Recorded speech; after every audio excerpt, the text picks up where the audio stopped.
Hello students, so the question says period of f of x is equal to signum integral part of x plus integral part of minus x is equal to where this box is denoting the greatest integer function is equal to options are a number a is 1, option number b is 2, option number c is 3 and option number d is does not exist.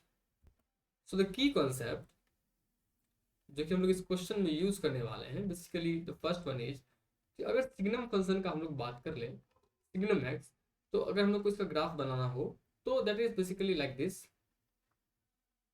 यहाँ open interval, यहाँ पे open interval और यहाँ basically अगर x जो है वो positive है तो इसको हम लोग लिख सकते हैं 1 for x greater than 0, 0 for x equal to 0 and -1 for x less than 0.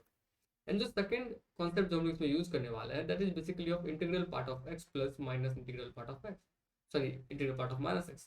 तो हम लोग जानते हैं कि इसका वैल्यू जो है ये 0 होता है अगर x इंटीजर हो और -1 होता है अगर x इंटीजर नहीं हो, जिसमें कि हम लोग वैल्यू पुट करके भी दे सकते हैं. अगर x का वैल्यू मान ली 4.5 पुट कर ले, ये वैल्यू 4 आ जाएगा और ये वैल्यू जो आ जाएगा ये आ जाएगा -5, दैट इज बेसिकली -1. अगर x का वैल्यू हम 4 पुट कर दें तो ये 4 और ये -4 that is 0.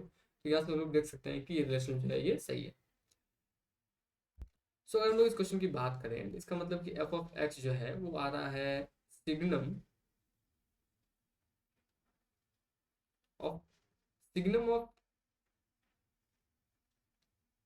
Integral part of x plus integral part of minus x, जिसको कि हम लोग लिख सकते हैं signum of 0 for x belonging to integer and signum function of -1 for x not belonging to integer. That is basically f of x जो है वो आ जाएगा 0 for x belonging to integer and -1 for x not belonging to integer.